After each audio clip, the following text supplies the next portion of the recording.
कुछ भी कहो भैया, आपके न्यूट्रेला कुलचे का तो स्वाद ही अलग है। आपके जैसा न्यूट्रेला कुलचे कोई बना ही नहीं सकता। न जाने क्या ही डालते हो अपने कुलचे में जो इतना ज्यादा स्वाद आता है। बचपन से ही इसी काम में लगा हूँ भैया। न्यूट्रेला कुलचे बनाते बनाते अब 35 साल हो गए, तो स्वाद तो आएगा ही। और इसमें अपने हाथ के पिसे हुए मसाले डालता हूँ, तभी तो इतने ग्राहक लेकर बैठा हूँ। बिल्कुल ठीक कहा भैया। आखिर कपिल के न्यूट्रेला कुलचे क्यों इतने मशहूर थे कि हर कोई उसका दीवाना था? ये जानने के लिए हम चलते हैं इस कहानी की शुरुआत।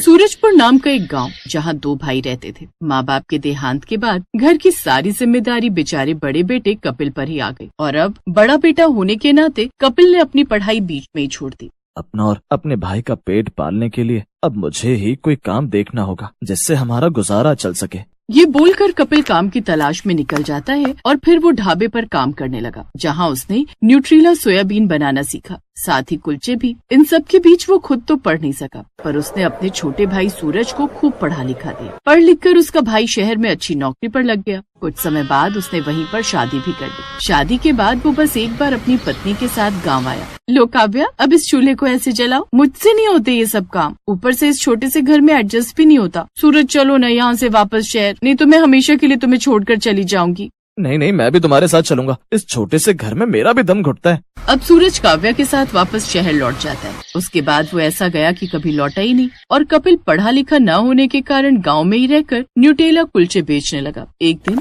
जब कपिल न्यूटेला कुलचे का ठेला लेकर शाम के समय अंधेरे में घर लौट रहा था, तभी उसकी नजर एक गाड़ी पर पड़ती है जो बीच सड़क में अंधेरे में खराब हो गई थी। अर्जुन, अचानक गाड़ी कैसे बंद हो गई? सर, गाड़ी के अगले वाले दोनों टायर में पंचर हो गया और आसपास कहीं दुकान भी नहीं दिखाई दे रही है, पर मैंने ऑनलाइन मैकेनिक बुक कर दिया है। उनको आने में थोड़ा टाइम लग जाएगा, कम से कम 1 घंटे के अंदर आएगा वो यहाँ पर। ओह माय गॉड, इस गाड़ी को भी अभी खराब होना था और ऊपर से मैकेनिक भी इतनी देर में आएगा। मुझे तो बहुत तेज भूख भी लग रही है। यहाँ तो कहीं आसपास होटल या रेस्टोरेंट भी नहीं दिखाई दे रहा है। गाँव है साहब, यहाँ तो बस कोई ठेला ही मिल सकता है। मुझे सामने एक ठेला तो दिखाई दे रहा है, हो सकता है उस पर कुछ मिल जाए। जल्दी जाओ, जो भी है लेकर आओ, अब तो बहुत तेज भूख लग रही है मुझे। मालिक के कहने पर अर्जुन उस ठेले वाले के पास चला जाता है और कुछ देर बाद लौटता है। मालिक, इसके पास तो न्यूट्रेला कुलचे हैं, क्या वो लेकर आ जाऊं आपके लिए? कहा तो था तुझे, जो भी है ले आ। मुझे तो बड़े बड़े रेस्टोरेंट से ज्यादा छोटे छोटे ठेले पर ज्यादा खाना पसंद है, लेकिन ये न्यूट्रेला कुलचे आखिर होते क्या? पहली बार ऐसी किसी डिश के बारे में सुन रहा हूँ। वो सेठ उसके ठेले पर आता है जहाँ वो न्यूट्रेला कुलचे बना कर रखे हुए होते हैं। सेठ ने उसके हाथ के बने वो न्यूट्रेला कुलचे खाए जो उन्हें बड़े पसंद आए, और इनाम के तौर पर उन्होंने उसे पूरे 500 रुपए दिए। तुम्हारे हाथों में तो कमाल का हुनर है, सच में मजा ही आ गया। लेकिन साहब, इतने पैसे रख लो, तुम्हारी मेहनत के हैं। तभी तेज बारिश शुरू हो गई। अब ये बारिश भी अभी आनी थी। साहब, आप कब तक यहाँ बीच रास्ते में खड़े रहेंगे? यहीं पास में ही मेरा छोटा सा घर है। आप बुरा न माने तो जब तक गाड़ी ठीक नहीं हो जाती आप मेरे साथ वहीं चलिए। अच्छा, ठीक है। सेठ ध्यानचंद उनके घर चला गया और गाड़ी ठीक होने तक वहीं रहा। कपिल और उसकी पत्नी ने उनकी अच्छे से खातिरदारी की। कुछ देर बाद गाड़ी ठीक होते ही वो उनसे विदा लेकर शहर की ओर चला गया। ऐसे ही समय बीता और एक रोज वही सेठ कुछ महीनों बाद अपनी कंपनी के 2 एम्प्लॉय के साथ उस गांव में किसी काम से आया। वो दोनों और कोई नहीं बल्कि सूरज और उसकी पत्नी थे। अपना गाँव देख सूरज थोड़ा घबरा गया, और उससे भी ज्यादा उसकी हालत तब खराब हो गई जब सेठ ने कपिल के न्यूट्रेला कुलचे के ठेले पर चलने के लिए कहा। हे भगवान, अगर सर ठेले पर ही न्यूट्रेला कुलचे खाएंगे और साथ में हमको लेकर गए तो उनको पता चल जाएगा कि न्यूट्रेला कुलचे वाला मेरा भाई है, तो मेरी बहुत ज्यादा बेइज्जती होगी। मुझे कुछ भी करके मालिक को ठेले पर ले जाने से रोकना होगा। अरे चलो ना सूरज और काव्या, तुम लोगों को भूख नहीं लग रही क्या? सर, आप कहाँ ठेले पर जाकर खाएंगे, और बाहर बहुत ज्यादा गर्मी भी हो रही है, आप गाड़ी में मंगवा लीजिए। सर, नहीं, कपिल के बनाए हुए न्यूट्रेला कुलचे मैं नहीं भूल सकता, मेरे साथ चलिए। चलो सब चलते हैं। चलो सूरज और काव्या, तुम भी चलो। सूरज की लाख कोशिशों के बाद भी आखिरकार उसका मालिक उसको उसके बड़े भाई कपिल के ठेले पर लेकर चला ही गया, और सूरज को देखकर उसका बड़ा भाई कपिल बहुत खुश होता है। लेकिन उसे देखकर सूरज अपनी नजरें चुराने लगता है। तभी कपिल सूरज को देखकर खुश होकर बोलता है, अरे सूरज, तुम यहाँ आओ, बैठो ना। अगर आने से पहले तुम मुझे फोन कर देते तो मैं तुम्हारी भाभी से कहकर सब लोगों के लिए खाना बनवा देता। क्या सूरज, ये तुम्हारे भैया हैं? नहीं सर, ये भला गरीब न्यूट्रेला कुलचे का ठेला लगाने वाला मेरा भाई क्यों होगा? पहले हम लोग बस एक साथ पड़ोस में रहते थे, तो बस इसीलिए एक दूसरे को जानते हैं। अच्छा, तभी मैं सोचूं कहाँ तुम इतनी बड़ी कंपनी में और कहाँ ये ठेले लगाने वाला भाई कैसे हो सकता है। और बताओ कपिल, काम कैसा चल रहा है? सब बढ़िया सर। तो तू अब हमारे लिए 3 प्लेट न्यूट्रेला कुलचे लगा दे, हम सबको बहुत तेज भूख लगी है। जी अभी लगाता हूँ। कपिल उन सब के लिए गरम गरम न्यूट्रेला कुलचे बना देता है। वाह, तुमने तो कमाल कर दिया कपिल। सच कहूँ तो इतना अच्छा तो न्यूट्रेला कुलचे बड़े बड़े रेस्टोरों में शेफ भी नहीं बनाते। मैं तो यहाँ से निकलते वक्त 4-5 प्लेट पैक भी करा लूंगा। क्यों सूरज, है ना कमाल के? मैंने कहा था ना तू दीवाना हो जाएगा इसका। हाँ सर, न्यूट्रेला कुलचे तो सच में बहुत अच्छे बने, इन्हें खाकर मजा ही आ गया। कुछ देर बाद सभी लोग वहाँ से न्यूट्रीला कुलचे खाकर चले जाते हैं। तभी सूरज गाड़ी में बैठने से पहले अपने मालिक से कहता है, सर आप सभी लोग गाड़ी में बैठो, मैं बस अभी आता हूँ। वो उस कुलचे वाले को थैंक यू बोलना है इतने अच्छे न्यूट्रेला कुलचे खिलाने के लिए। सूरज इसी बहाने से कपिल से मिलने चला जाता है और वहाँ जाकर गुस्से में बोलता है, मैं जानता हूँ कि आप ये सोच रहे होंगे कि मैंने क्यों किया, पर मैं अपने मालिक को ये नहीं बता सकता था कि आप मेरे बड़े भाई हैं, क्योंकि अगर उनको ये पता चल जाता कि गांव में मेरा बड़ा भाई न्यूट्रेला कुलचे का ठेला लगाता है तो उनके सामने मेरी क्या इज्जत रह जाती। और हाँ सुनो, आज के बाद आप मुझे अगर किसी के साथ भी देखते हो तो ये बताने की जरूरत नहीं है कि आप मेरे बड़े भाई हो, और इस बात का ध्यान रखना।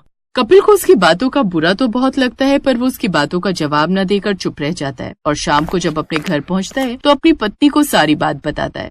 आज मेरे छोटे भाई को खुद को मुझे अपना भाई बताने में शर्म आती है, जिसकी वजह से मैंने अपना पूरा जीवन उसके लिए झोंक दिया। उसकी पढ़ाई में कभी भी कोई दिक्कत नहीं आने दी। आज वही मुझे एक गरीब ठेले वाला बताकर चला गया। मैं नहीं चाहता था कि जिस हालातों का सामना मुझे करना पड़ रहा है उसको भी करना पड़े, और आज वही भाई अपने मालिक के सामने मुझे अपना पड़ोसी ठेले वाला न जाने क्या क्या कहकर चला गया। कोई बात नहीं जी, इस संसार में तो यही होता है। गरीब चाहे किसी के लिए कितना भी करे, लेकिन कोई उसे नहीं समझता। जो भाई अपने भाई को लोगों के सामने भाई कहने से कतराता है तो आप उसके बारे में क्यों सोच रहे हैं? अब गुस्सा मत कीजिए, खाना खा लीजिए। ऐसे काफी समय बीत गया और एक रोज जब कपिल अपने न्यूट्रीला कुलचे का ठेला लगाता है तो उसके ठेले पर एक अमीर आदमी आता है। मैंने तुम्हारे न्यूट्रेला कुलचे की बड़ी तारीफ सुनी है, सुना है काफी टाइम से तुम ये बेचते हो। मुझे एक प्लेट दो जरा, मैं भी खाकर देखता हूँ। कपिल उसको एक प्लेट न्यूट्रेला कुलचे लगा कर देता है और उसको वो बहुत पसंद आते हैं, जिससे वो अपने रेस्टोरेंट का 300 प्लेट का ऑर्डर दे देता है और चला जाता है। 1 साल तक कपिल को वो ऐसे ही ऑर्डर देता गया और एक दिन वो बहुत अच्छे पैसे कमाने लग जाता है। उन पैसों से वो रेस्टोरेंट खोल लेता है, जिससे उसका रेस्टोरेंट भी बहुत अच्छा चलने लगता है। तभी एक दिन सूरज अपनी पत्नी के साथ उस रेस्टोरेंट पर आता है, तभी उसकी नजर कपिल पर पड़ती है। अरे आप यहाँ, लगता है आप यहाँ भी न्यूट्रेला कुलचे बेचते हैं। अपने ठेले से आप फिर काम पर आगे, लगता है आपकी पूरी जिंदगी ऐसे ही निकल जाएगी। तभी कपिल का नौकर बोलता है, सर ये आप क्या बोल रहे हैं हमारे मालिक को? ये यहाँ पर काम नहीं करते, बल्कि ये पूरा रेस्टोरेंट का ही है। क्या कहा तुमने? ये इनका रेस्टोरेंट है? जी हाँ, सही सुना आपने, ये इनका रेस्टोरेंट है। और क्या कहा था तुमने कि तेरे पास भी मेरी तरह एक घर और गाड़ी होती? पता है, जिसके सर से बचपन में बाप का साया चला जाए तो घर की सारी जिम्मेदारी बड़े बेटे पर आ जाती है। और तुम जो कुछ भी हो ना, अपने बड़े भाई की बदौलत यहाँ खड़े हो। अगर वो तुम्हें बचपन में पढ़ाते लिखाते नहीं तो तुम आज यहाँ नहीं होते। तुम्हें अपने देवता समान भाई से ऐसा बोलने में जरा भी शर्म नहीं आई? और उस दिन सूरज को अपने किए पर बहुत पछतावा होता है और वो अपने बड़े भाई से माफी मांगता है, जिसके बाद वो उसे माफ कर देता है। कपिल के पास अब सूरज से भी बड़ा घर और गाड़ी थी।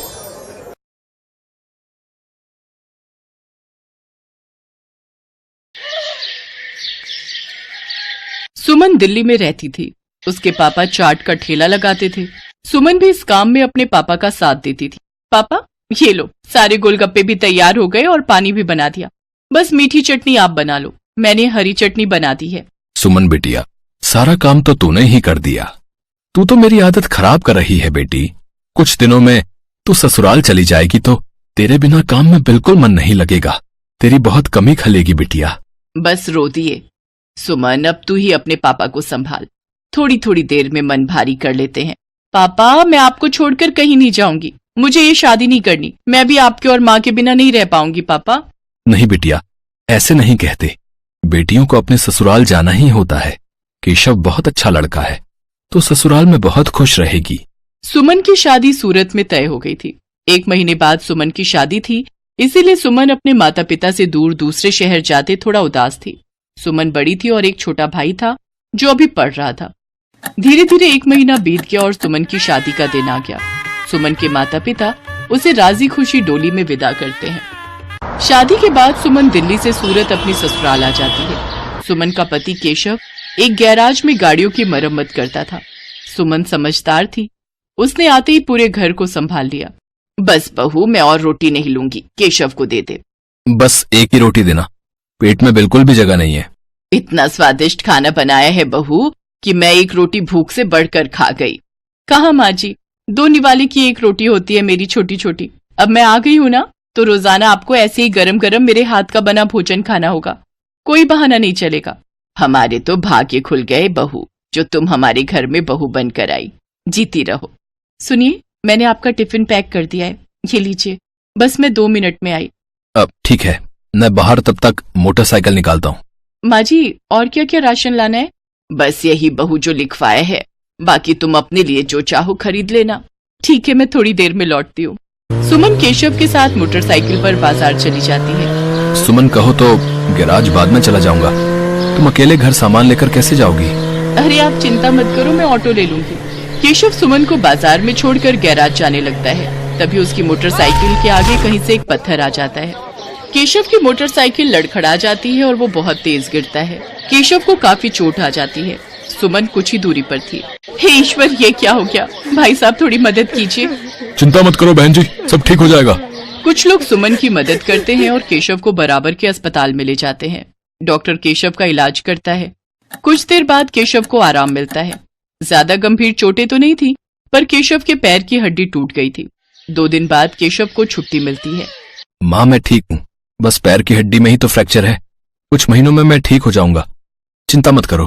अरे माँ हो ना बेटा, तू नहीं जानता, जरा सी खरोच भी बच्चे को आ जाए तो माँ का कलेजा निकल जाता है। और फिर तेरे तो इतनी चोट आ गई है। अब तो कुछ दिन के लिए गैराज भी नहीं जा सकता। जाना भी नहीं है, डॉक्टर ने अभी 6 महीने रेस्ट के लिए बोला है। आप चिंता मत करो, पैसों की कोई तंगी नहीं आएगी। मैं कोई काम शुरू कर देती हूँ ताकि घर में थोड़े पैसे आते रहें। तभी सुमन के माता पिता भी दिल्ली से आ जाते हैं। सुमन ने उन्हें फोन पर केशव के एक्सीडेंट की बात बताई थी, जिसे सुनकर वो रह नहीं सके। अब दामाद जी, काम की कोई चिंता मत करो। सुमन ने मेरे से चाट बनाना बहुत अच्छे से सीखा हुआ है। सुमन बिटिया, तू यहाँ सूरत में दिल्ली वाले गोलगप्पे शुरू कर, वो तो बहुत अच्छे बनाती है। कुछ दिन मैं यहाँ रुक जाता हूँ, जब काम सेट हो जाएगा तब मैं वापस चला जाऊंगा। हाँ पापा, ये ठीक रहेगा। दिल्ली वाले गोलगप्पे यहाँ बहुत अच्छे चलेंगे। हमारे इधर आसपास किसी ने भी दिल्ली वाले गोलगप्पे का काम नहीं शुरू किया हुआ। केशव बेटा, आप सारी चिंता छोड़ दो, पापा और मैं कुछ दिन अब यहीं रहेंगे। शुक्रिया माँ, शुक्रिया पापा, आपने मुझे बहुत हिम्मत दी है। ऐसी बहू और ऐसे समधी सचमुच बहुत नसीब वालों को मिलते हैं।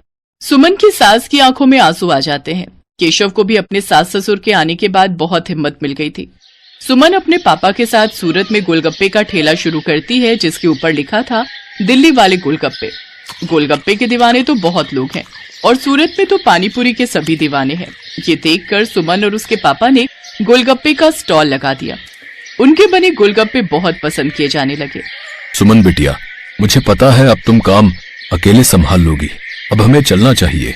सूरज भी अपनी बुआ के घर बहुत दिन से रुका हुआ है। वो उन पर बोल रहा था कि हमारे बिना उदास हो रहा है। हाँ पापा, सूरज बहुत दिन अकेला रुक गया और आपको दिल्ली का भी तो काम संभालना है। वो भी बहुत दिनों से बंद पड़ा है। अब तो मैं सब कुछ संभाल लूंगी, आप मेरी चिंता मत करो। सुमन के माता पिता वापस दिल्ली लौट जाते हैं। उन्हें आए हुए भी बहुत समय हो गया था। अब सुमन अकेली रोजाना गोलगप्पे का ठेला लगाने लगी। वो रोजाना सुबह उठकर गोलगप्पे और बाकी का सामान तैयार करती और बाजार निकलती। कुछ भी कहो सुमन दीदी, आपके गोलगप्पे का जवाब नहीं है। हम सारी सहेलियां रोजाना शाम को स्पेशली मार्केट आपके गोलगप्पे खाने के लिए आती हैं। हाँ सुमन दीदी, ये तो सच है, बहुत टेस्टी गोलगप्पे होते हैं आपके, साथ में खट्टा मीठा पानी, बहुत बढ़िया बनाती हो आप। बस आप सब ग्राहक तारीफ कर देते हो, मुझे काम करने में और प्रेरणा मिलती है। ये लो, इसी बात पर 2 गोलगप्पे फालतू खाओ। सुमन रोजाना ऐसे ही शाम के समय बाजार में ठेला लगाती थी। धीरे धीरे सुमन के गोलगप्पे पूरी सूरत में फेमस होने लगे। अब तो उसे शादियों और पार्टी के भी ऑर्डर मिलने लगे। इस काम में सुमन की सास भी उसकी मदद करती थी।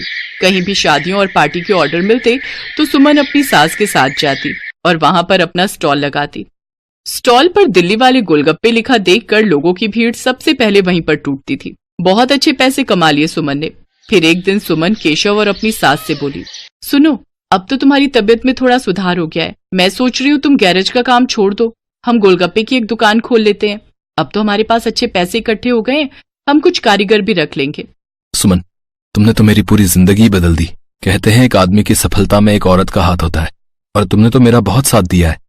तुम जैसा चाहती हो हम वैसा ही करेंगे। जीते रहो मेरे बच्चों। सुमन की मेहनत से सब कुछ अच्छा होने लगा। केशव और सुमन बाजार में किराए पर एक दुकान ले लेते हैं, जहां पर वो अपने साथ साथ कुछ कारीगर भी रखते हैं जो इस काम में उनकी मदद करते थे। कहते हैं परिस्थितियां तो जीवन में आती जाती रहती हैं।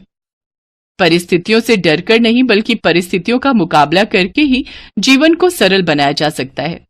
जो व्यक्ति संघर्षों से लड़ता है वही ऊंचे मुकाम प्राप्त करता है, जैसा सुमन ने किया। वो परेशानियों से डरी नहीं बल्कि उनसे बचने